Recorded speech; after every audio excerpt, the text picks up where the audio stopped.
Ready? Okay, we're ready. Well, hello there. I'll go ahead and kick us off. I know people are kind of on a break, but we'll get started. My name is Shari Wynne Ressler, and thank you, Han, and the iFly Summit team for everything that you're doing today. We're here to get really practical on what's winning in CPG. And I can tell you, this is a real preeminent panel. I'm just lucky to be part of this. A lot of experience here. So we're going to be able to speak with you for the full range of CPG company from founder to investor. A little bit about me. I founded SKU, a CPG accelerator. And the reason why I did that is I wanted to make better for us CPG, an investable category, and also to help make Austin a CPG town. So those two things that we've been really active in, and now I'm still on the board of that company. And I'm also a founder of Kasama, and we just launched our Kasama Innovation Studios, and we are focused on one of our launching categories is the future of commerce.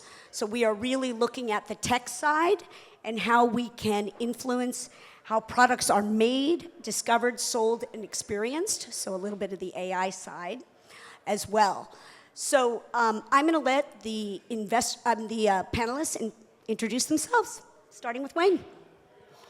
Hi, everybody. I'm Wayne Wu with VMG Partners. I'm a general partner there. I've been there for nearly 20 years. I was reflecting with Han. I'm like, wow. Han and I first met when we had both started in the investment industry like nearly 20 years ago, and I think we just came to the determination that we are just really old now, because the premise of the club we had met at 20 years ago was about being young in the investment industry, and I think we are discernibly not that anymore. And so VMG, we've been one of the more long-standing funds investing in branded consumer products and services. We're based out of San Francisco, and excited to be here. Great. Hi there, I'm Kelly Spillane. I hope you can hear me okay. I am, I guess I'm originally Irish, that's why I talk like I do. I started out my life as a founder of a CPG company. I grew it, achieved all my goals, and found that I was only breaking even, and that the likelihood is that was all I was ever going to do, and so I had to accept I wasn't going to be a successful, talented entrepreneur. And I found my way to investing in CPG companies and really found my calling there. Can help founders get going, share my experiences, and now I have a bag of tricks to help them, whether it's funding, knowledge, connections, and the like, and I can be the wind beneath their wings. But I always stand in the founder's shoes in everything I do and everything I think. And I have the good fortune now to work for Whole Foods, where I invest in emerging brands that do our accelerator program. And I also recently took over our lending program. We have a lending program for suppliers to Whole Foods who have opportunity at Whole Foods. And I consider it a privilege and a joy, and I love my job, and I'm delighted to be here, and I'm passing on to Brian. Thank you, Kelly. Brian Goldberg, been here in Austin in the CPG space for about 20 years now, so pretty OG crew up here in the Austin consumer space. Initially on the operating side, was involved in brands like Sweet Leaf Tea, which we sold to Nestle, Deep Eddy Vodka, we sold to a spirits manufacturer, Skinny Pop Popcorn, we sold to Hershey, Waterloo Sparkling Water, we sold to private equity. And then about 6-7 years ago, I moved more onto the investing side, and we invested in brands like C4 Energy, Bloom Nutrition, Beatbox, a few other brands, and have since raised a consumer private equity fund called Astō Consumer, where we invest in more later stage consumer brands around the country. And I also have a venture studio called Redbud Brands, which is more on the incubation, acceleration, and early stage investing side of things. So excited to be here. Yeah, thank you, everybody. Well, let's get to it. What's winning in CPG? So one of the things I wanted to start off with is this idea of authenticity and cultural authenticity. And one of the things that we discussed on our prep call was that we are seeing that authenticity is essential for our brands. And I wanted to give a couple of examples just to kick us off. Last year, Siete Family Foods sold to Pepsi for $1.2 billion. And Siete Family Foods is a very authentic brand. On the other hand, the other big event for SKU last year was an investment by TSG of based on a $354 million valuation into Dude Wipes. So two very different culturally kind of stated companies, but have really stayed true to who they are and were able to make that successful. We basically see that better for you, the idea of functional, protein forward, and clean labels is still winning, but I want to get the details from the panel. Go ahead. Kick us off. So is that a question? Yes, just talk to us about what you see winning. Oh, well, I mean, I don't think I have anything like overly revolutionary to say. I was actually, I was with some of the Whole Foods team today. I was walking through a survey that we had done of both consumers and 57 of the leading entrepreneurs in this space. And there was a couple of things I found interesting, and then a few that I think were pretty expected. I think on the expected side, it's almost like you're almost like backing into all the things that people focus on when they're on a GLP-1. Yeah. And so, not surprisingly, the survey said, oh, you know, high protein, high fiber, simpler ingredients, portion control. And so, as I think about any food, beverage, or wellness investment right now, it's not that we are rigid to that, but I'm backing into, at least in this world of GLP-1s potentially gaining share in the market of a third of the population within the next 3 years. It's like, you know, it's an obvious funnel of how we think about any investment that we make. How will that be impacted? And then what is a temporary fad that is seemingly in the box of GLP-1 friendly, but is really just somebody trying to, you know, take advantage of a moment. So. Yep. Yeah, and the impact of that on like the major food and beverage companies can be like really profound, and we don't know how that's going to shake out. But if you look at like the stock prices of all those companies, they've been getting hammered. You know, and just all this uncertainty around GLP-1s and what, you know, that's going to do to the consumer and those big companies. And I'm going to take it down a little bit to the level of the emerging brands and founders of emerging brands. And so I just want to talk about what I see winning in Whole Foods or in the general marketplace as well. And so I'd want to use some examples like Fishwife, for instance. I love Fishwife, and what they're doing is totally shaking up a dusty, tired category. Canned fish. I mean, no one was interested. Tiny corner of the supermarket, and she's totally changed things. And she's many competitors now, and she's really blown it up. And so I see that winning because it is disrupting a tired category, but her strategy is also winning because what she's really doing is building community around a movement as well as building a brand, right? It isn't just about the founder, it's about an amazing brand. So definitely wanted to highlight that. I also want to highlight Painterland Sisters, another one, shaking up a tired category to some extent. All about the farmer, all about regenerative agriculture, all about futures for farmers. Just love their authenticity and their own community. And later on, I'll give an example about some of their marketing strategy that I think is amazing too. I'll pass it back to Wayne. Okay, well, let's get to the second question, which is, how are we seeing brands successfully selling? So we know the idea of multi-channel and obviously D2C. And then how are you seeing in the D2C industry the use of influencers and celebrity? A lot of people ask about that. So we're basically talking about how people are getting seen and sold. And I'm going to jump right in with the example of Painterland Sisters because they're really, I guess, really lean, really agile, really scrappy, and largely bootstrapping. And what they have done, like I said, is create community, a really strong community, a really strong brand. And they have been able to get influencers involved and do a quid pro quo with them. You influence on our behalf, and we'll give you some free product, and we'll give you access to events that we're in or whatever. But they're not paying money for influencers, but influencers are queuing up to represent the brand because it's got such a strong profile and honestly such strong authenticity as well. So I think that's clever and, you know, agile, and it's going to serve their long-term future. So just an interesting example of selling. You want to pass to Brian? Yeah, sure. Like, we see all flavors of kind of, influencers and celebrities and, athletes and all that kind of stuff. And it's never a slam dunk as to whether that's a good strategy. It's sometimes you think it is, and sometimes it's great for raising capital or getting you, high profile, maybe getting you on the shelf at a retailer. But sometimes the consumer doesn't really care, and I think the consumer today is is much smarter and can see through a lot of that stuff. That all being said, there's great examples of influencers and celebrities that have just kind of crushed it, and they lean in and they treat it like it's their business and it's not like a service agreement. And and especially we really like more micro influencers that have a great community, speak to their audience all the time. One of our companies is a brand called Bloom Nutrition, which was really founded around a woman, Mari, who had a transformation, kind of a fitness transformation. She was overweight. She chronicled her whole transformation, and then created a greens powder business called Bloom that's since transformed into more of a drinks business. But that's a good example of like someone who had an incredible following and engagement and really leveraged that to build a really valuable business.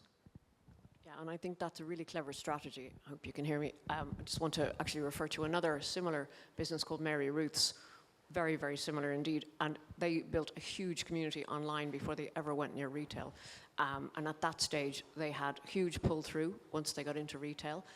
Evidence of velocities, evidence of consumer adoption, all the evidence you need, first of all, to get into a retailer, but then to scale. And so that's a super clever strategy to take your time, build your own community, go D2C, keep most of that margin, invest in your business, and grow it to a point where it's stable and has all the evidence anyone needs to either invest in it or allow it on shelf, and so on. And so I actually have several examples of that. But going D2C first, building community, testing everything, evidencing everything, and then growing slowly and carefully and intentionally, and going deep with your retailers and not wide, not spreading yourself too thin too soon. That is a recipe for disaster. I feel like this is a common question that comes up, and I think it's not like a binary answer, and I think often the question is asked in a binary way. And I think I've thought about this question for a long time, and it's really unpacking to like, what does this really mean? And it's really a replacement of like, what is the most efficient, sustainable source of customer acquisition? Is an influencer strategy of like, how do we replace like traditional paid media of some sort and try to do it in a more efficient way? And I've seen two ways be more consistent than most, and it's surely like no like silver bullet. One, it's like the larger mega influencer, and and when that typically works is when it's paired with superstar operator, because a lot of times you end up with some type of like entertainment studio with influencer, and they start an idea and it's an incredible idea, but then they don't have a good operator actually bring it to life. So then it has some sizzle because you're going to get it through announcement and then it fades. So I think the combination of like, so we're investors in Rare Beauty as an example, and you have the combination of Selena with Scott Friedman, who built NYX as in the beauty category. Like that was like a superstar duo of star influencer, star operator meets great strategy. And then on the second front, interestingly enough, this week, it was one of the more interesting models I'd ever seen. I can't share the brand name, but this young person had started a brand completely D2C, and it's almost like a media business masquerading as a branded CPG company, which was fascinating to me. What they do is they produce 60 short form videos a day. They decide on which 30 they're going to post. They post it across all of the natural channels you would think about: TikTok, Instagram, Facebook, etc. And so they're goaling themselves on posting 200 videos per week. And what they've also done is create their own influencers. So they've identified certain target demographics. They move them to the city that they're based in as this company, and then they put them through this content studio.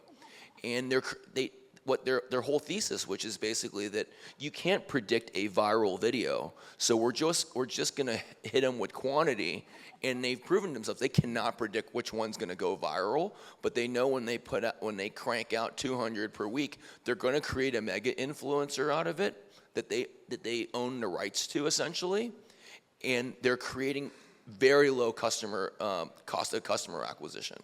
Fascinating. Two very dramatically different ways of thinking about it. Really comes down to like efficient customer acquisition. That's really interesting.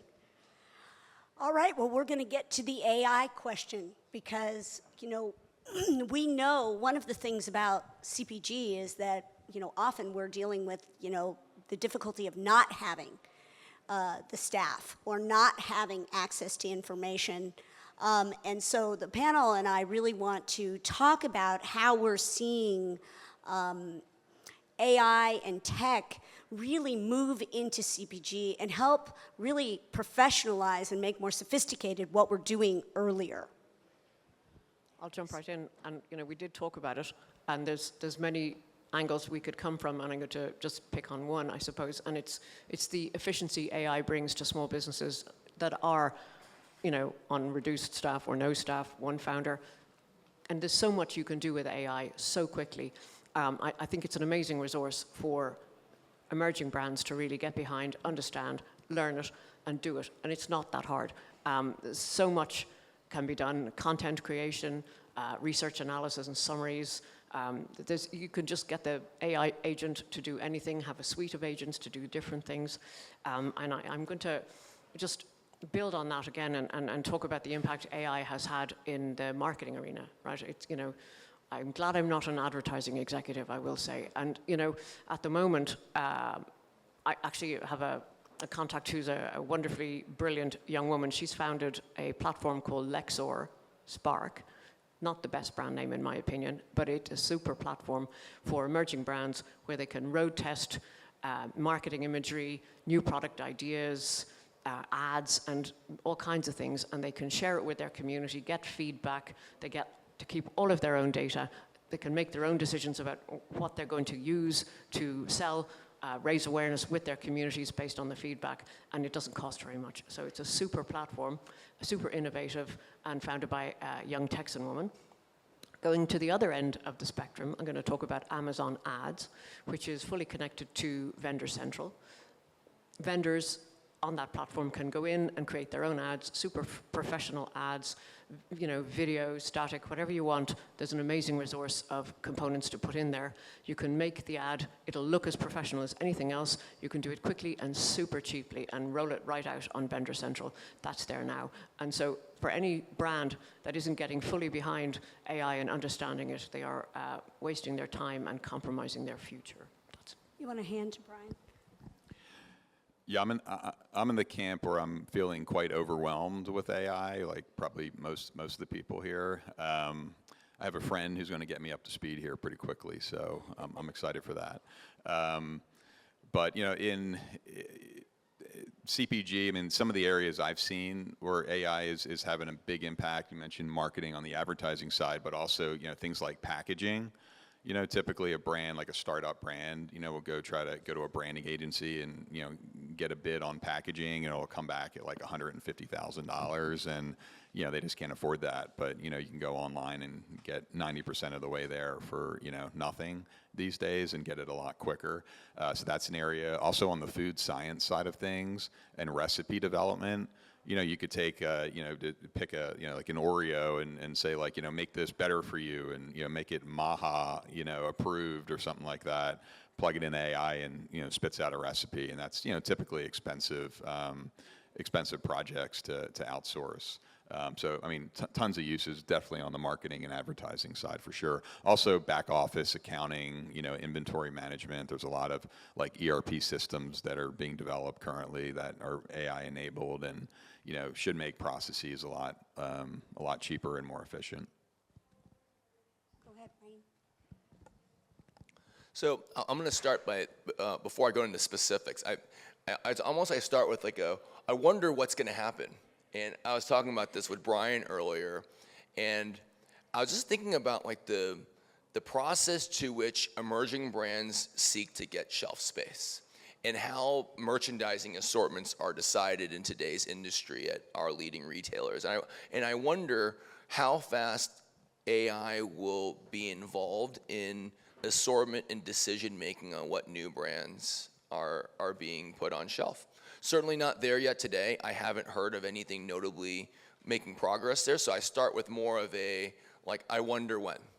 And so, but then I go into a couple of specifics. You know, at VMG, again, our most long-standing platform is our branded consumer products and services fund, but we also have our technology fund that we started in 2019 that focuses on the tech stack that power consumer and retail businesses. And I rarely actually plug our own businesses, but it's the ones I happen to be most familiar with, so bear with me. So I've seen two companies particularly impactful with our portfolio right now, where you see cross-portfolio impact from our technology fund to our consumer fund. So first is a portfolio company named Lyric. It's an AI-powered supply chain management tool. Like, one of the pain points that we found over the years with our portfolio of growing businesses is demand planning. It's a constant, like, just source of pain and suffering related to under and over ordering and the crushing blow of over ordering inventory or trying to hit an MOQ. And what we found so far, in Lyric, at Fruit Riot, one of our portfolio companies, is instead of trying to find this elusive hire of demand planner that is very hard to find, Lyric has been a great tool that we've used in being able to more thoughtfully plan our inventory build. And so far so good on that front, so I recommend that. And then secondarily is a company named Tracksuit. It's a brand health tracking platform. One of the things that we've also done over the years is we're hiring a third-party agency to run a survey that is one moment in time, that depends on whenever you run it, is, you know, could be periodic. It doesn't give you the progression of data to be able to tell you how you're progressing building your brand. Whereas Tracksuit helps, it's almost an always-on platform where you get a feel for where you are as a company and with consumers. So I think, you know, so you have these, like, bigger picture questions, and then you have these relatively, like, I feel like saying it's tactical almost doesn't do it justice. It's these tactical yet very important processes that make emerging brands thrive that I'm seeing companies like Lyric and Tracksuit help solve problems that they really used to struggle to even find an affordable solution for. Yeah, we're seeing that in the studio with respect to the way that brands are seen and discovered. And it's going to be very interesting with natural search, how the AI mind share, you end up getting seen. We're going to create these companies. How are they actually going to get seen when we use our favorite program? Okay, we've got 5 minutes. So we were going to do a quick, what do we see in funding? Or we could go to open questions. Do you guys have a preference on how you'd like to do that? Do you want us to open up to audience questions? You don't care.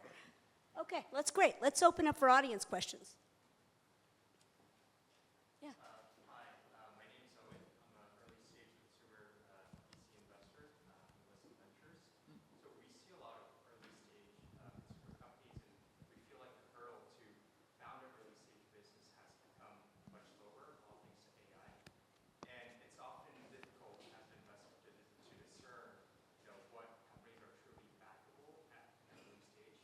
Curious at a growth stage and at a more later stage level, like, if you find any similar struggles on, you know, what's the right backable company at the stage when they're slightly more scale, but yet to improve their, you know, runway in a long term. I'm going to jump in with a bit of personal bias. What impresses me is founders who can bootstrap and who get a distance without getting any investor funding to prove their model, to prove there's market fit, and to make a few mistakes and do it better, and then turn around with a really strong value proposition for an investor to invest because there's the potential for a roadway to an exit. So not going too early, I think, is critical. I think it isn't how the world coached founders at least 5 years ago. Everyone was, you know, sent off to find some fantastic investors. But I think the world is different now. And so what impresses me is founders who will roll up their sleeves and do all the things and try things and make mistakes and learn from them. That's what I look for. Well, I think like at the stage that Listen is investing, like a lot of it is about the founder, right? It's about the person you're backing and whatnot. There's typically not a lot of data or history and traction and things like that. Where the stages where we come in, BMG and us at Astō, we're a bit later stage. So obviously founder and team are really critical, but there's also a lot more things that we look at as well. So there's a lot more history, a lot more data. So we look at all the cohort information for online businesses and how they're performing D2C and on Amazon, looking at repeat rates, things like that. If they're in retail, we're really looking into velocity trends and things like that. So it's a little bit of a different lens the more upstream you go on the investment side. The only thing I would add is I think there's more resources than there have ever been for founders starting businesses in consumer, which warms my heart because I feel like, when I started 20 years ago, it was almost like founders were shooting in the dark, sadly, and they didn't know where the goalposts are and were. And, as Brian mentioned, I think it's a lot clearer today. I feel like there was almost a time that it was lost in the middle where everybody was just chasing growth for growth's sake. So I feel like when I first started 20 years ago, there were very healthy business models out of necessity because there was no early stage funding and they could only max out their credit cards so much. So they had to figure out how to make money. Then there was an era where some of that discipline was just generally lost.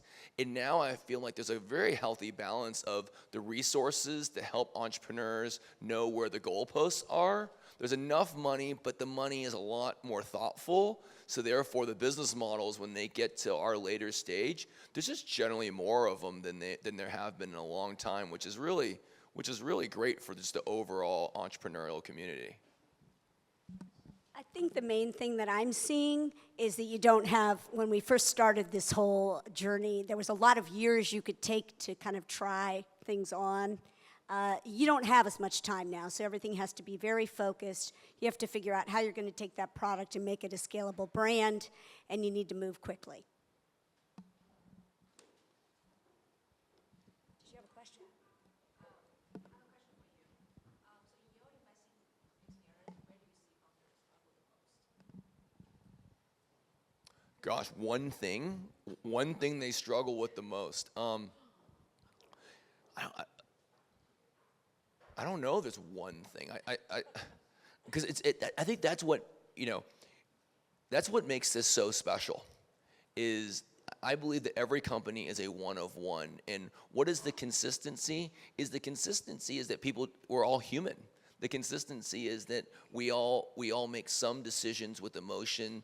Sometimes we make it all with brain, and it's really some aspect of both. I wish there was like one dynamic.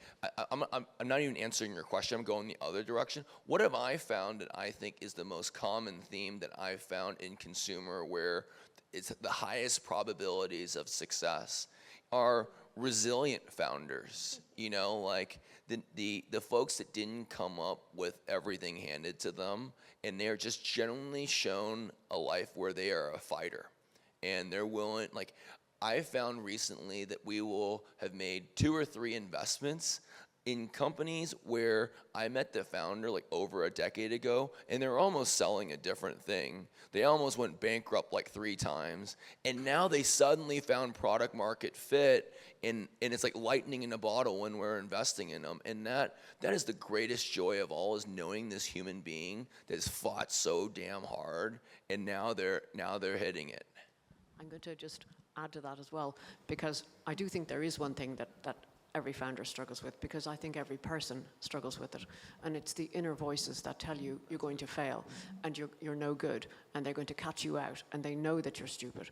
It's the inner critic voices that we all suffer from, but the resilient founder knows how to tackle that, or knows how to handle that, or can just not listen to it just enough to get ahead, right? And so resilience is a perfect description for founders who can get beyond that, who can deal with making a mistake and learn from it, who aren't defeated by it. So, you know, I suppose the imposter syndrome is cancelled out by resilience.